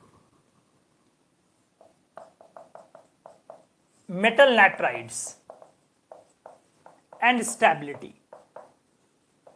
अच्छे से आप देखिए। अब आपको सारी कहानी मालूम है। मेटल आपका सॉलिड है, आपका नाइट्रोजन गैस है। आपने मेटल का नेट्राइड बनाया M3NM सॉलिड। डेफिनेटली यहां पर मेटल का कैटायन M पर M+ चार्ज है और एनायन नेट्राइड N पर 3- है। ये आपका नेट्राइड हुआ। जैसे आपने फ्लोरीन से रिएक्शन कराया मेटल का तो फ्लोराइड बना, क्लोरीन से कराया क्लोराइड बना, ब्रोमीन से कराया ब्रोमाइड बना, हाइड्रोजन से कराया तो हाइड्राइड भी बन गया, ऑक्सीजन से कराया ऑक्साइड बना। तो उसी तरीके से नाइट्रोजन से कराया तो नेट्राइड बना। अब आ जाए अब इसके एग्जाम्पल के और हां, इस रिएक्शन का जो, इस चेंज का जो डेल्टा जी होगा वो delta H - T delta S होगा, और डेल्टा H जो होगा आपका ये वाला चीज ये एल्जेब्रिक सम होगा सबसे पहले एंथैल्पी ऑफ सब्लिमेशन का, फिर कौन सा चीज आराम से सुने, आयोनाइजेशन एनर्जी टोटल, किसी का एक इलेक्ट्रॉन लूज होगा तो सिर्फ 1 लगेगा, किसी का 2 लूज होगा तो 1 2, किसी का 3 लूज होगा तो 1 2 3, फिर bond dissociation energy of N2 लगेगा, ठीक है, वो तो मोल बैलेंस होगा, कभी हाफ मोल, कभी 1 मोल, कभी 2 मोल, 3 मोल, जो लगना। हाँ, bond dissociation energy of N2 लगेगा, N ट्रिपल बॉन्ड N को आपको ब्रेक करना है, और प्लस ध्यान से देखेंगे electron affinity 1, electron affinity 2, electron affinity 3, ये लगेगा नाइट्रोजन का, और बाद में आएगा लैटिस एनर्जी, यहां पर ऐड हो जाएगी प्लस माइनस लैटिस एनर्जी। आराम से सुनो, अब इस इक्वेशन में, अब ये आपका डेल्टा एच एफ है, टी डेल्टा एस को चलो हमने इग्नोर किया, इस इक्वेशन में देखें लैटिस तो सबसे बड़ा फैक्टर होता है, ठीक है, लेकिन आप जरा देखिए इस फैक्टर को, ये फैक्टर एक्चुअली जब आप N2 गैस को कन्वर्ट करने जा रहे हैं किसमें, नाइट्राइड में, तो सिर्फ इतनी दूर में क्या क्या लगेगा, पहले बॉन्ड डिसोसिएशन एनर्जी लगेगा, फिर EA1 EA2 EA3, ये वाला पार्ट लगेगा ना। इस पार्ट को अच्छे से देखें, एक्चुअली ये बहुत ज्यादा होता है। सामान्य तौर पे हमने बोला कि आप बॉन्ड एनर्जी को इग्नोर कर देते हैं, क्या लैटिस को अकेले लेके आप हीट ऑफ फॉर्मेशन से डेल्टा जी डिसाइड कर लेते हैं, अब तो हम लोग काफी प्रैक्टिस कर चुके हैं, लेकिन नाइट्रोजन की बॉन्ड डिसोसिएशन एनर्जी को इग्नोर नहीं कर सकते आप, क्योंकि N2 का बॉन्ड ट्रिपल बॉन्ड की वजह से 945 किलो जूल पर मोल है, जो काफी ज्यादा है। इससे ज्यादा 2-3 ही कंपाउंड है जिसकी बॉन्ड एनर्जी ज्यादा होती है, जैसे CO वगैरह है 1050 के अराउंड हो जाती है, कुछ ही कंपाउंड है जो N2 से ज्यादा, तो काफी ज्यादा बॉन्ड एनर्जी, इसलिए ये इग्नोर होने वाला बॉन्ड एनर्जी नहीं है। और सेकंड, नाइट्रोजन ने जब इलेक्ट्रॉन गेन किया, जब आपने मेटल का फ्लोराइड बनाया तो फ्लोरीन का फर्स्ट एफिनिटी आया जो नेगेटिव है, क्लोराइड बनाया तो क्लोरीन का फर्स्ट एफिनिटी आया जो नेगेटिव है -360, समझ रहे ना। जब आपने ऑक्साइड बनाया तो ऑक्सीजन का, अगर मेटल का ऑक्साइड आपने बनाया तो ऑक्सीजन का फर्स्ट एफिनिटी नेगेटिव होता है, सेकंड पॉजिटिव, अच्छे से सुने। बट आप नाइट्रोजन जब लेंगे तो नाइट्रोजन का पहला एफिनिटी भी पॉजिटिव होता है, क्योंकि हाफ फील्ड कॉन्फ़िगरेशन है, ठीक है, वो इतना बड़ा पॉजिटिव नहीं होता कि उसको पॉजिटिव लिया जब काफी छोटा वैल्यू होता 3 to 4 किलो जूल पर मोल, अप्रॉक्स 0, लेकिन नेगेटिव नहीं होता। वही ऑक्सीजन मिलेंगे तो नेगेटिव होता -140। तो नेगेटिव का कंट्रीब्यूशन जो डेल्टा HF में होता ना, वो तो खुद गया ही, उल्टा वो पॉजिटिव लेके आया। तो ये समझ रहे हैं, EA1 of nitrogen, EA1 of nitrogen is not exothermic, ये नेगेटिव नहीं है। इसीलिए सेकेंड एफिनिटी, ध्यान से सुनेंगे दोस्त, EA1 सामान्य तौर पे नेगेटिव होता है और उसके मैग्नीट्यूड से काफी बड़ा होता है EA2 का मैग्नीट्यूड। EA2 पॉजिटिव होता है, एंथैल्पी सेकंड, एफिनिटी सेकंड, और इससे काफी ज्यादा मैग्नीट्यूड होता है EA3 का। ये जान ले आप, ऐसा होता है, हर जगह होता है, हर बार होता है। लेकिन नाइट्रोजन के केस में पहला EA ही नाइट्रोजन का एक्सोथर्मिक नहीं है, इट इज पॉजिटिव, पहला ही एफिनिटी पॉजिटिव, तो ये तो और बड़ा पॉजिटिव। ऐसे ही ये नेगेटिव से मैग्नीट्यूड पहले 0 पर पहुंच के तब पॉजिटिव, और ये तो और बड़ा पॉजिटिव। समझ रहे हैं चीजों को, वेरी लार्ज पॉजिटिव, ये भी और ये और बड़ा पॉजिटिव। कुल मिला के जो ये टर्म है, इतना दूर का टर्म जिसको मैंने ऊपर भी लिखा है, इसका वैल्यू, ये जो सम है, सम is very very large positive, काफी बड़ा पॉजिटिव हो गया। इसीलिए लैटिस एबनॉर्मली काफी बड़ा होगा तभी ये सम नेगेटिव हो पाएगा दोस्त। Abnormally very high you not only can compensate, manage कर सकता है, कैन कंपेंसेट किसको, bond dissociation energy and EA total of nitrogen को। दोस्त मैंने बहुत बड़ी बात लिखी है, मैंने पहले आपको समझाया कि आप जरा उस चीज को अच्छे से देख ले, इस इक्वेशन को, क्योंकि जब आप हिट ऑफ फॉर्मेशन लिखेंगे तो ये बेचारा तो ऑलरेडी पॉजिटिव है, ये ऑलरेडी पॉजिटिव है। ये वाला छोटा वैल्यू होता है, जैसे क्लोरीन का बॉन्ड तोड़ते हैं आप तो 240 किलो जूल पर मोल, फ्लोरीन का बॉन्ड तोड़ते हैं तो 156 किलो जूल पर मोल, छोटे छोटे वैल्यू होते हैं। O2 का तोड़ते हैं तो हाँ थोड़ा ज्यादा होता है, 450 490 ऐसे कुछ होता है, 490 के आसपास। O2 का वहां थोड़ा डबल बॉन्ड है तो भाई ज्यादा लगेगा, लेकिन N2 में तो वो O2 से भी डबल लग रहा है। तो एक तो ये काफी बड़ा पॉजिटिव, ऊपर से अब एफिनिटी और स्वाहा। क्या सर, सामान्य तौर पे जब आप एनायन लेते हो तो एफिनिटी नेगेटिव होता है, जिस पर एक माइनस लगना है, जिस पर दो माइनस लगना है ऑक्साइड और सल्फाइड, वहां का फर्स्ट एफिनिटी कम से कम नेगेटिव होता है और सेकंड उससे बड़ा पॉजिटिव होता है। चलो फर्स्ट तो नेगेटिव है, कुछ तो पॉजिटिव वैल्यू खत्म किया गया, तो हीट ऑफ फॉर्मेशन को ओवरऑल नेगेटिव बनाना है स्टेबल कंपाउंड के लिए, क्योंकि डेल्टा जी इससे नेगेटिव होगी, तो फर्स्ट एफिनिटी कम से कम नेगेटिव होती है। लेकिन नाइट्रोजन के साथ तो कहानी उल्टी है, इसका फर्स्ट एफिनिटी भी पॉजिटिव है। फिर फास्फोरस के साथ ऐसा नहीं है, फास्फोरस का फर्स्ट एफिनिटी नेगेटिव होता है, नाइट्रोजन का सिर्फ फर्स्ट एफिनिटी पॉजिटिव है। बहुत कम एलिमेंट है पीरियोडिक टेबल में जिसका फर्स्ट एफिनिटी पॉजिटिव होता है, 2A 2B और ये नाइट्रोजन, और इनर्ट नोबल गैस भी है, लेकिन चलो उसको इग्नोर भी कर लिया। 2A चूंकि फुलफिल्ड है पूरा, 2B फुलफिल्ड है पूरा, NH2N-1 और नाइट्रोजन। तो पहला एफिनिटी जब पॉजिटिव हुआ तो दूसरा तो बहुत बड़े मैग्नीट्यूड से होता है। पहला आमतौर पर नेगेटिव होता है, नेगेटिव से वैल्यू 0, 0 से पॉजिटिव, ये तो पहला पॉजिटिव पर है, 0 के आसपास है, +4 या 5 किलो जूल पर मोल का राउंड है, तो दूसरा तो काफी बड़ा पॉजिटिव। और तीसरा और बड़ा पॉजिटिव, भाई साहब इसका सम जो है ना, आपके N2 के बॉन्ड डिस्टेंस एनर्जी के वैल्यू से ज्यादा बड़ा पॉजिटिव है इसका सम। जिस एफिनिटी को आप तवज्जो नहीं दे रहे थे, वो एक मामूली सा घाव कैंसर के रूप में है, यहां इससे बड़ा पॉजिटिव वैल्यू लेके आ रहा है इसका एफिनिटी का सम, काफी बड़ा। अब ऊपर से ये ऐड हुआ तो ये पॉजिटिव, तो इतना सारा सब खतरनाक पॉजिटिव को लैटिस एनर्जी कब मैनेज कर पाएगा, कंपेंसेट करेगा, न्यूट्रलाइज करेगा, खत्म करेगा, और फाइनली नेगेटिव कब आएगा, जब लैटिस अपने आप में बाहुबली हो, बहुत बड़ा नेगेटिव हो। तो हमने क्या लिखा, abnormally very high U naught only can compensate bond dissociation energy and affinity total of nitrogen। बहुत बड़ा लैटिस चाहिए, छोटा मोटा लैटिस से नहीं होने जा रहा है, इसीलिए कम लैटिस एनर्जी वाले नाइट्राइड कंपाउंड एग्जिस्ट ही नहीं करेंगे। क्या बोला मैंने, that's why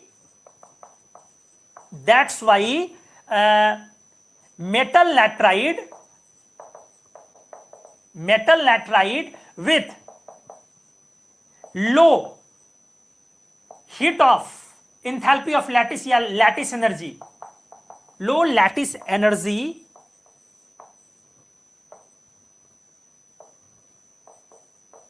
cannot exist stably। Clear हुआ, सॉरी, with stability। सर इसको और अच्छे से क्लियर कर दो, चलो क्लियर कर देता हूं। मान लो आपने एल्कली मेटल नाइट्राइड लिखा, Li3n Na3n K3n Rb3n CS3n, अच्छे से देख लो। अब आप जानते हो कि Li+ का स्मॉल साइज होता है, इसीलिए इसका हाई U नॉट आ जाएगा, लेकिन इन सब का भाई साहब लार्ज कटायन साइज है। जब लार्ज कटायन साइज है इसीलिए इन सब का लो U नॉट होगा। जब लो U नॉट होगा तो इन सब का हीट ऑफ फॉर्मेशन पॉजिटिव हो जाएगा। जब पॉजिटिव हो जाएगा तो मतलब they do not exist. Clear हुआ दोस्त, दे डू नॉट एग्जिस्ट। मतलब क्या हुआ, out of alkali metal nitrides, क्या मजेदार सेशन है, बहुत मजेदार। Out of alkali metal nitrides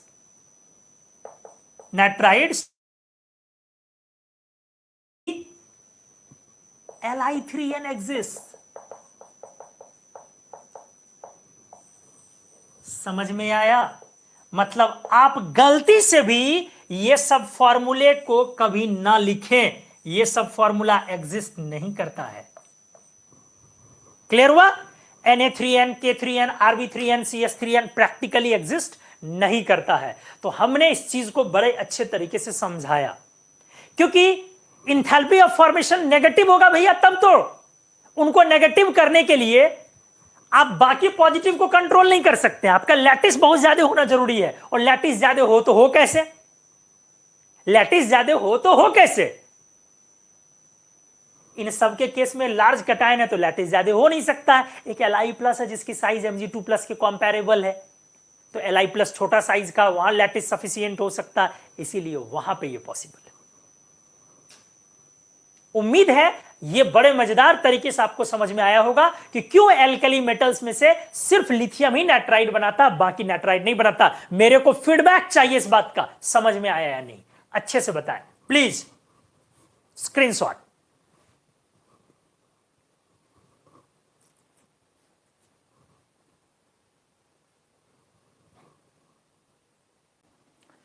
तो दोस्तों, मैंने बोला कि एक बार आप मेरे को बताएं आप समझ पाए या नहीं, आप लोगों ने क्या जवाब दिया है कुछ या नहीं। मैंने सभी लोगों को बोला एक बार बताएं। डॉक्टर विपिन कुमार ने लिखा है, MK पाठक ने लिखा है क्या सर, तो नेट्राइड बनाना काफी डिफिकल्ट है। हाँ, नेट्राइड बनाना काफी, मेटल का नेट्राइड बनाना काफी डिफिकल्ट है। अभी मैं और उस पर जिक्र कर रहा हूं पाठक जी। लाजवाब sir, thank you Pathak ji. जी बिल्कुल sir. Doctor Vipin Kumar, good evening sir, just अभी घर आ पाए हैं, प्लीज़ आज का लेक्चर प्राइवेट ना करें। चलिए बिल्कुल नहीं करूँगा, लेकिन एक शर्त पर नहीं करूँगा कि आप लेक्चर देखने के बाद अपने जो भी आपकी चीज़ें होंगी, समझ में आया या नहीं, कैसा रहा आपका लेक्चर, आप उसके बाद अच्छा बेकार बढ़िया क्या आप नीचे वीडियो कमेंट्स में जाके लिख देंगे। Kritika Singh, crystal clear sir. Tamanna Jaswal, fabulous concept, thank you Tamanna. Arun Rohan, yes sir clear है, बहुत बढ़िया, थैंक यू। हिदायतुल्लाह, ज़बरदस्त अंदाज है सर आपका, बहुत शानदार, अरे thank you. Vikas Jaiswal, all clear है sir ji, thank you. Raman ji, Rama Raman ji, गुरुदेव प्रणाम। कविता, यस सर। सर ऐसा न सोचा था न ही देखा था, गुरुजी आपका चरण छूने का मन करता। फिर ये गलत बात है। देखिए, फिर मैं एक बात मैं बोलूँगा, मैं आपको क्लियर करता हूँ, मैं एक बात बोलता हूँ, पहले पढ़ लो बाकी लोगों का। Durgesh Rane, yes sir. प्रकाश कुमार, नमस्ते सर जी, हाँ नमस्ते। नाइट्राइड याद करवाते थे हम लोग क्लास में, ये होता है ये नहीं होता? अरे धमकी दे के लिख रहे हैं सर, बिल्कुल लिखेंगे। देखिए एक चीज मैं आपको समझाता हूं, हमारे देश की बीमारी है क्या, हम लोगों की यह बीमारी है यार, ये बीमारी है। लोग कॉन्सेप्ट के फैन नहीं होते हैं, कॉन्सेप्ट देने वाले के फैन होते हैं। सब्जेक्ट के फैन होइए, टीचर के नहीं। मैं हूं कोई होए, ये बात ध्यान रखें।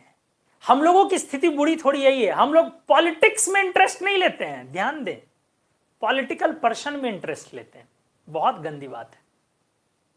हम फैन जो होते हैं वो कांग्रेस के कॉन्सेप्ट होते हैं, हम फैन होते हैं राहुल गांधी के, हम फैन होते हैं इंदिरा गांधी के, हम फैन होते हैं राजीव गांधी के। गवर्नमेंट की पॉलिसी के फैन नहीं होते हैं। मनमोहन सिंह सरल व्यक्ति, हम फैन होते हैं मनमोहन सिंह के। हम मोदी जी के कॉन्सेप्ट के फैन नहीं होते हैं, बीजेपी का क्या कॉन्सेप्ट है उसका फैन नहीं होते, हम फैन हो जाते हैं मोदी जी के। हम विरोध करते हैं मोदी जी का, मोदी जी का विरोध नहीं करना है, राहुल गांधी का विरोध नहीं करना है, उनकी बातों का विरोध करना है। गांधी जी ने क्यों कहा था पाप से नफरत करो पापियों से नहीं, बड़ा इसमें बहुत चीजें हैं। तो ये जैसे बुरी चीजों पर उन्होंने बोला ना, पता नहीं शायद वो अच्छी चीजों पर बोलना भूल गए होंगे कि अच्छाई से मोहब्बत करो, अच्छे इंसान से नहीं। वो बोलना भूल गए होंगे, मैं उसको कैरी फॉरवर्ड कर दे रहा हूं। और ये फैक्ट है, आप जिस दिन ये बात आप अपने स्टूडेंट्स को, अपने दोस्त को, अपने मित्र को, अपने बच्चों को ये बात समझाएंगे कि देख जो कॉन्सेप्ट है किसी चीज का, जो थीम है, तेरा लगाव उससे होना चाहिए, इंसान से कम और उस चीज से लगाव ज्यादा होना चाहिए, तो आपके विकास का ना, आपके डेवलपमेंट का ना ये सही मतलब कोर आइडिया है, आप समझ ले।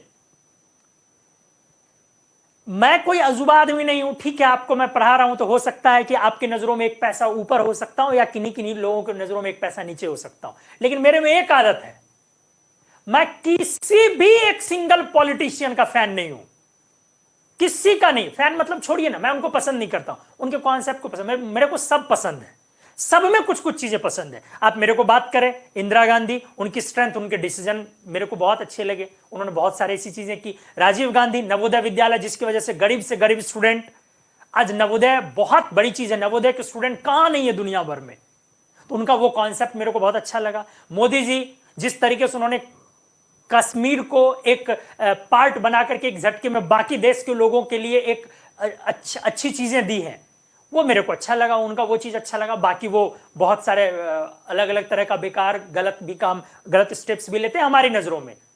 प्राइवेटाइजेशन उनका अच्छा नहीं लगता है, बिल्कुल अच्छा नहीं लगता, क्योंकि प्राइवेटाइजेशन से चीजें महंगी होती है। तो ऐसी बहुत सारी चीजें हैं, मैं उस पर क्या बोलूं, आप सब लोगों को सब कुछ पता होता है, लेकिन बहुत सारी चीजें अच्छी भी लगती है। जो चीजें मेरे को अच्छी लगी, मोदी जी ने कम से कम, उनके वजह से आज 15 साल के बच्चों को भी पॉलिटिक्स में थोड़ा बहुत इंटरेस्ट है और आइडिया उनका वो पॉलिटिक्स के में थोड़ा रहा है।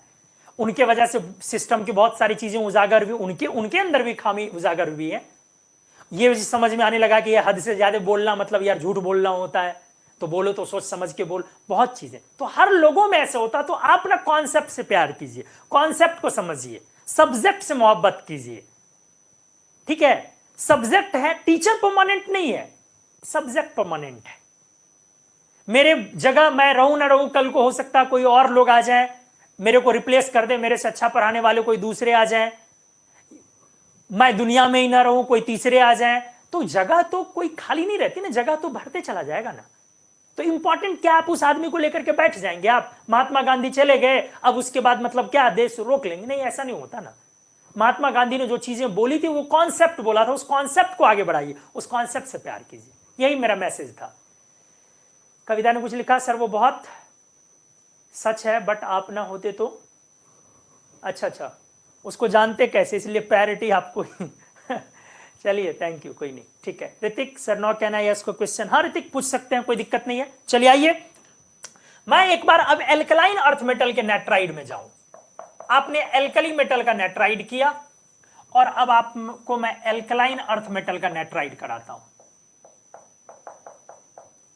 जैसे मेरा यह सोचना था कि दोस्त, हमने लिथियम नाइट्राइड बनाया, सोडियम नाइट्राइड बनाया, पोटेशियम नाइट्राइड बनाया, रबिडियम नाइट्राइड बनाया, और सीजियम एक्चुअली कुछ बना नहीं, हमने आपको सी बनाया। सी तो समझते ही होंगे आप लोग, जो मोदी जी बनाते रहते हैं, ये अकेला एग्जिस्ट किया, क्योंकि इन सब का इनसफिशियंट लैटिस एनर्जी था, और इनसफिशियंट लैटिस एनर्जी की वजह से इन सब का जो हीट ऑफ फॉर्मेशन था वो पॉजिटिव था, इसीलिए ये एग्जिस्ट नहीं किया। अब आ जाइए, अब मेरा ये मानना है कि क्या beryllium nitride, magnesium nitride, calcium nitride, strontium nitride और बैरियम नाइट्राइड की अगर मैं बात करूं, तो इसमें से कौन कौन बनेगा? अब मेरा यह सवाल है, इसमें से कौन एग्जिस्ट करेगा और कौन एग्जिस्ट नहीं करेगा? अच्छे से देखिए, तो जरा अब सोचिए, जब आप एल्कली मेटल से एल्कलाइन अर्थ मेटल पर गए, तो आपका कटायन का साइज डिक्रीज कर गया दोस्त, 1a+ से 2a+ पर गए, तो कैटायन का साइज डिक्रीज होने से लैटिस एनर्जी बढ़ गई, और दोस्त चार्ज बढ़ गया, चार्ज बढ़ने से फिर लैटिस एनर्जी बढ़ गई। कुल मिलाकर के जब आप एल्कली अर्थ मेटल के नाइट्राइड से एल्कलाइन अर्थ मेटल के नाइट्राइड पे जाते हैं, तो आपकी लैटिस एनर्जी बढ़ गई लार्जली, काफी ज्यादा बढ़ गई। इसीलिए इन सब का they all having negative delta HF और नेगेटिव डेल्टा Z, इसीलिए ये सारे के सारे एग्जिस्ट करेंगे। क्लियर हुआ? दे ऑल एग्जिस्ट, ये सारे के सारे एग्जिस्ट करेंगे। अब देख लो, इनकी स्टेबिलिटी पोलराइजेशन से डील होगी या लैटिस से डील होगी? तो सर आपने सिखाया है कि टूट के अगर एलिमेंटल प्रोडक्ट की तरफ जाते हैं, तो हमारा ट्रिक है कि लैटिस से डील करे, डेफिनेटली। और आपने इक्वेशन में देखा भी, लैटिस ही इन सब का ड्राइविंग फोर्स भी था। तो ऊपर जाने पर कटायन का साइज घटने की वजह से हमारी लैटिस एनर्जी बढ़ गई, और लैटिस एनर्जी के बढ़ने की वजह से अपनी स्टेबिलिटी बढ़ गई।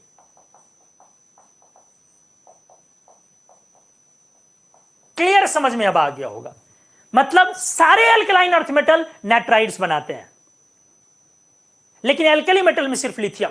अगर मैं 3A ग्रुप में जाऊं तो सर अब तो बहुत क्लियर है सर, ट्रिपल प्लस हो जाएगा सर, और खतरनाक लैटिस एनर्जी बढ़ जाएगी, या और sir heat of formation negative में बढ़ जाएगा। ध्यान से, जैसे अगर मैं लिख दूं बोरॉन नाइट्राइड, अगर लिख दूं aluminium nitride, gallium indium nitride, ध्यान से थैलियम नाइट्राइड, ध्यान से सुनेंगे अच्छे से आप, तो एक बार फिर से ऊपर जाने पर ध्यान से, लैटिस एनर्जी बढ़ेगी, गलत, हीट ऑफ फॉर्मेशन नेगेटिव बढ़ेगा, सही, डेल्टा जी बढ़ेगा, सही। सर ये क्या किया आपने, क्यों लैटिस काट दिया?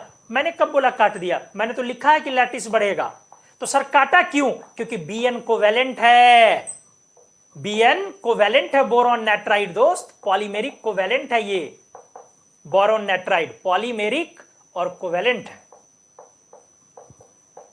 कोवेलेंट सॉलिड है ये। मतलब लैटिस यहां तक लगेगा, कोवेलेंट में थोड़ी ना लैटिस लगा देंगे आप, लेकिन हां हीट ऑफ फॉर्मेशन ओवरऑल बढ़ेगा, क्योंकि बीएन काफी स्ट्रॉन्ग बोरोन और नाइट्रोजन का बॉन्ड होगा। कभी कभी हमने बोला है कि कोवेलेंट बॉन्ड आयोनिक बॉन्ड से स्ट्रॉन्ग होते हैं, ये भी हमने आपको पढ़ाया। तो ओवरऑल स्टेबिलिटी ऊपर जाएगी, इसमें कोई दो राय नहीं है, लेकिन लैटिस यहां पे हमने डिस्कस नहीं किया। तो कितनी मजेदार बातें हुई, हर कोई रिएक्शन किया, बोरॉन भी नाइट्रोजन से रिएक्शन करता है, लेकिन जानते हैं ये वेरी हाई टेम्परेचर पे करता है, और एक बार रिएक्शन जब स्टार्ट हो जाता है ना तो खतरनाक स्टेबिलिटी देता है, लार्ज नेगेटिव डेल्टा जी। और एल्यूमिनियम भी नाइट्रोजन से करता है, लेकिन उतने हाई टेम्परेचर पर नहीं, हाई टेम्परेचर, तो एल्यूमिनियम नाइट्राइड। तो अब इस तरीके से आपको चीजें समझ में आई कि कैसे एल्कली मेटल का सिर्फ लिथियम ही बना पाया, एल्कलाइन अर्थ मेटल का हर कोई बनाया, बोरॉन फैमिली का भी हर कोई बनाया। अब आपको अच्छे से समझ में आया होगा, हमने बहुत रीजन के साथ एक्सप्लेन किया। अब आप 4A ग्रुप में जाएंगे तो भाई साहब, अब आप 4A ग्रुप में जाएंगे तो आपका सिलिकॉन भी नाइट्राइड बनाता है, सिलिकॉन भी, जबकि कोवेलेंट बनेगा फॉर्मूला Si3N4, सिलिकॉन भी बनाता है। ट्रांजिशन मेटल नाइट्राइड्स बहुत आसानी से बनाएंगे, क्योंकि ट्रांजिशन मेटल के केस में शिल्डिंग पुअर होगी, और शिल्डिंग पुअर होने के कारण लैटिस एनर्जी ज्यादा होगी, तो एंथैल्पी ऑफ फॉर्मेशन नेगेटिव हो जाएगा। तो ट्रांजिशन मेटल और आराम से, मतलब नाइट्राइड के मामले में कौन पनौती निकला? सोडियम, पोटेशियम, रेबिडियम, सीजियम, बाकी सब बनाएंगे नाइट्राइड। और मेटल के नाइट्राइड स्टेबल भी होते हैं, काफी स्टेबल होते हैं मेटल के नाइट्राइड। तो दोस्तों आज के लेक्चर में हमने बहुत सारे चीजों को अनलॉक किया, सीक्रेट्स बहुत सारे हमने अनलॉक किए, और बहुत सारी पोले भी खुली कि लोग गलत तरीके से कैसे इनऑर्गेनिक को प्रोसीड करके ले जाते हैं। इनऑर्गेनिक बड़ा नाजुक सब्जेक्ट है, इसमें सबसे बड़ी बात है कि आप गलत पढ़ लेंगे और आपको पता नहीं चलेगा कि मैंने गलत पढ़ा। तो मेरा काम वही है, चीजों को आपको क्लियर करना कि आप इस समय में सही हैं, इस समय में गलत है। ठीक है, तो उम्मीद है कि आज का लेक्चर आपके लिए बड़ा अच्छा रहेगा। मैं एक बार फिर से कुमार मन्नू आपसे इल्तजा करता हूं, दरख्वास्त करता हूं, कुमार मन्नूज मैजिकल इनऑर्गेनिक एप्लीकेशन को डाउनलोड करें, और डाउनलोड जिस समय में करते हैं वहां पर जरूर एक बार रिव्यू डालें। रिक्वेस्ट है हमारा आपसे, हमारे इनऑर्गेनिक को लेके आपका जो भी चीज है, आपके मन में नजरिया हो, आप अपना रिव्यू वहां डालें। 1 मिनट से 2 मिनट का। हर कोई चाहता है कि उन्हें 5 स्टार मिले, बट ये आपके ऊपर है, आपको अच्छी नहीं लगती मेरी चीजें तो 1 स्टार दे सकते हैं, 2 स्टार दे सकते हैं। रिव्यू जरूर लिखें कि आपको इनऑर्गेनिक कैसा फील होता है, हमारे क्लासरूम में कैसा आप महसूस कर पाते हैं, कितना सीख पाते हैं। आपके उस रिव्यू का बेसब्री से इंतजार रहेगा। मिलते हैं अगले लेक्चर में धमाकेदार चीजों के साथ, कुछ नया चीज हम लोग अनलॉक करते हैं फिर से। Thank you so much.